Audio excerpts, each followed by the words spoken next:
ভারত সরকারের ক্ষুদ্র, ছোট ও মাঝারি উদ্যোগ মন্ত্রণালয়ের আর্থিক সহায়তায় ও সিউড়ি নবদিশা ওয়েলফেয়ার সোসাইটির সহযোগিতায় এবং দুবরাজপুর বিধানসভা কেন্দ্রের বিধায়ক অনুপ কুমার সাহার ব্যবস্থাপনায় এদিন বৃহস্পতিবার খয়রাশুল বিধায়কের কার্যালয়ে স্থানীয় ব্লক এলাকার গ্রামীণ মহিলাদের স্বনির্ভরতার লক্ষ্যে ৪৫ দিনের কর্মশালা শিবিরের শুভ উদ্বোধন করা হয়। কর্মশালায় ৩৫ জন মহিলা স্বনির্ভরতার লক্ষ্যে অংশগ্রহণ করেন। উল্লেখ্য, দুবরাজপুর বিধানসভা কেন্দ্রের বিধায়ক অনুপ কুমার সাহা কিছুদিন আগে দিল্লিতে গিয়ে ভারত সরকারের ক্ষুদ্র, ছোট ও মাঝারি উদ্যোগ মন্ত্রণালয় দপ্তরের মন্ত্রীর সঙ্গে বসে সাক্ষাৎ করেছিলেন এবং একটি চিঠিও দিয়েছিলেন যে দুবরাজপুর বিধানসভা কেন্দ্রের মধ্যে নারী শক্তি সশক্তিকরণের উদ্দেশ্যে মহিলাদেরকে ট্রেনিং দিয়ে স্বাবলম্বী করার ব্যাপারে। সেই চিঠির পরিপ্রেক্ষিতে ওই দপ্তর থেকে জেলা দপ্তরে চিঠি আসে। সেই মোতাবেক বিধায়কের সহযোগিতায় খয়রাশুল ব্লক এলাকার ৩৫ জন মহিলাকে চিহ্নিত করে রেডিমেড গার্মেন্টস ও হস্তশিল্পের প্রশিক্ষণ শিবিরে ডাক দেওয়া হয়।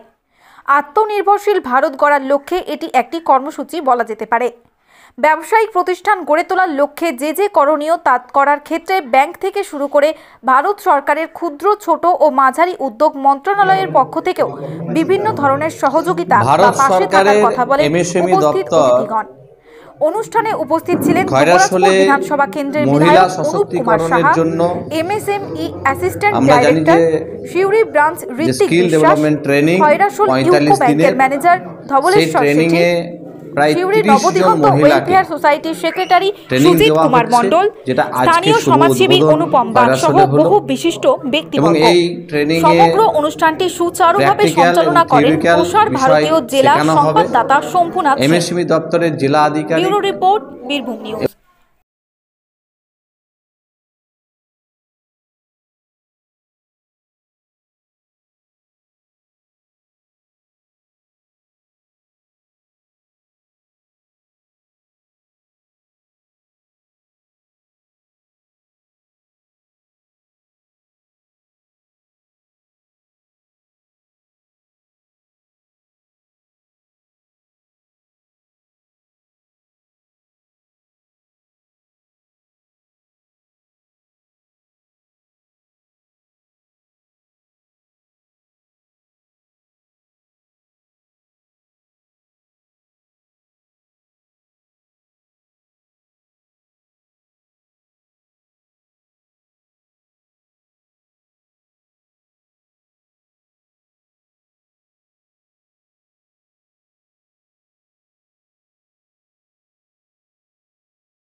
আমাদের একটি লাভ সেই কাজটি আমাদের শিখতে হবে এবং এই ট্রেনিং এ আমাদের অনেক কথাবার্তা হবে।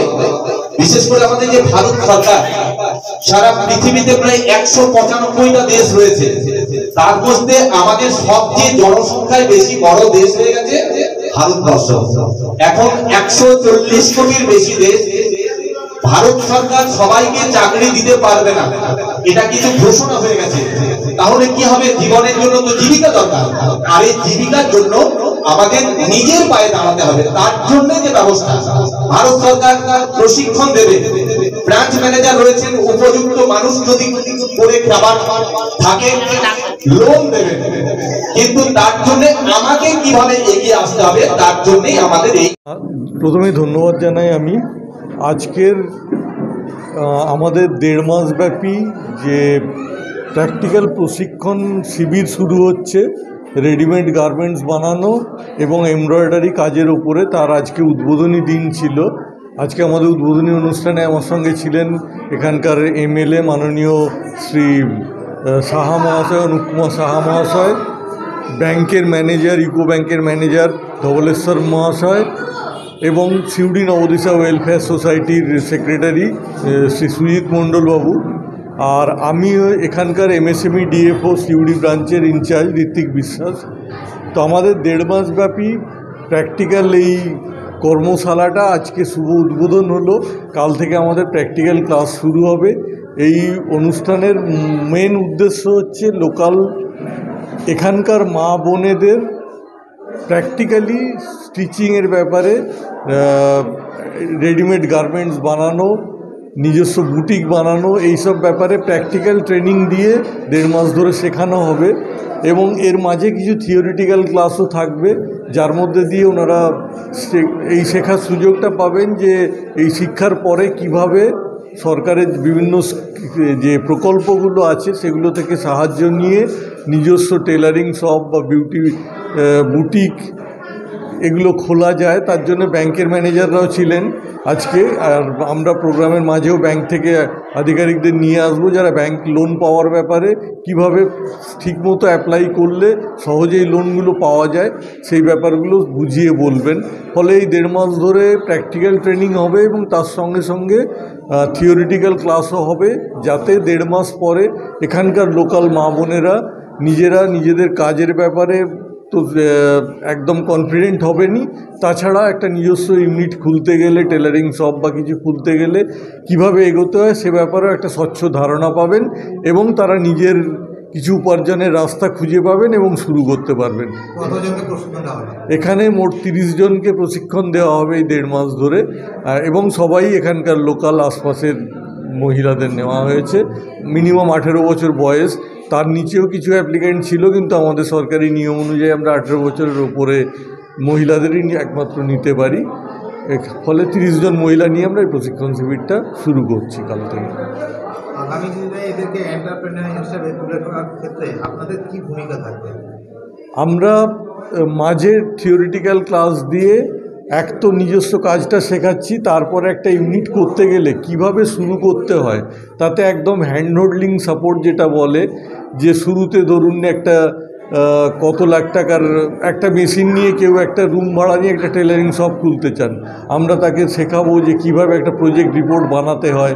যে প্রজেক্ট রিপোর্টটা বানিয়ে ধরুন 2 লাখ টাকা বা 3 লাখ টাকা কারো লোন লাগবে, সেই প্রজেক্ট রিপোর্টটা বানিয়ে নিয়ে তারা ব্যাংকের কাছে যাবেন যে আমরা এই খাতে খরচ করব। একটা ধরুন টেলারিং শপ করতে গেলে একটা দোকান ঘর ভাড়া নিতে পারেন বা নিজস্ব বানাতে পারেন, ভাড়া নিলে কিভাবে সেই প্রজেক্ট রিপোর্টটা বানাতে হবে, এবং একটা মেশিন কিনতে গেলে কত টাকা দাম পড়ছে, ফলে টোটাল কত কস্ট আসবে তার, এবং কত প্রজেক্ট রিপোর্টটা বানাবার ব্যাপারে পুরোটা সহযোগিতা করব। যে রিপোর্টটা নিয়ে গিয়ে ব্যাংকে গেলে এবং নিজে পড়ে গেলে নিজেও বুঝতে পারবেন যে কীভাবে করতে যাচ্ছেন, এবং ব্যাংকের ম্যানেজার যখন জিজ্ঞেস করবেন তখন ঠিকভাবে উত্তর দিতে পারবেন। এবং ট্রেনিং সার্টিফিকেট ওনাদের ট্রেনিংয়ের শেষে দেওয়া হবে। সার্টিফিকেটটা ভারত সরকারের সার্টিফিকেট, যেটা বোঝাবে যে উনি রেডিমেড গার্মেন্টস ম্যানুফ্যাকচারিংয়ের কাজটা অ্যাকচুয়ালি শিখেছেন বা জানেন। আগামী দিনে এই এলাকায় আর কোনো প্রশিক্ষণের সম্ভাবনা রয়েছে? অবশ্যই রয়েছে। বীরভূমের এই সমস্ত প্রত্যন্ত এরিয়াগুলোয় এখানে মা বোনেদের হাতের কাজ সারা বিশ্বব্যাপী মানে খুবই প্রসিদ্ধ, কিন্তু ডাইরেক্ট কোনো সুযোগ এখানকার মা বোনেরা পান না যে এখানকার প্রোডাক্টগুলো কলকাতায় নিয়ে গিয়ে দেখানো, বা এমনকি এক্সপোর্টও হয়। বীরভূম জেলা হস্তশিল্পের জন্যে এখানকার প্রোডাক্ট খুবই উন্নত। এখন হস্তশিল্পের ওপরে মা বোনরা যাতে নিজেদের প্রোডাক্টগুলো কীভাবে মার্কেটিং করতে পারেন, বিভিন্ন মেলায় কিভাবে যেতে পারেন, সরকারি প্রকল্পের যে মেলাগুলো হয় সেই ব্যাপারেও আমরা ট্রেনিংয়ের ইচ্ছা আছে, যেগুলো দিয়ে ওনারা জানতে পারবেন যে এই জিনিসগুলো কীভাবে বিক্রি করা যায় বিভিন্ন মেলাতে গিয়ে বা বিভিন্ন জায়গায়, শুধু সিউড়িতে বা বীরভূমে নয়, কলকাতা, সারা পশ্চিমবঙ্গ এমনকি সারা ভারতে নিজেদের জিনিসগুলো বিক্রি করতে পারেন। একটা সফলা মেলা চলছে, সেক্ষেত্রে কি আপনাদের প্রশিক্ষণ নিয়ে কেউ অংশগ্রহণ করেছে?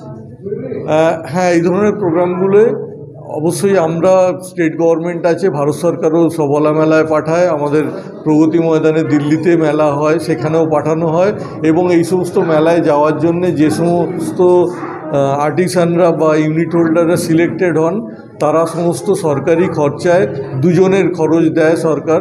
মেলায় গিয়ে অংশগ্রহণ করতে পারেন, যাওয়া আসার ভাড়া, সেখানে 2 জনের থাকা এবং জিনিসপত্র নিয়ে যাওয়ার খরচও সরকার বহন করে। আমি Ritwik Biswas, assistant director in-charge, branch MSME DFO Suri.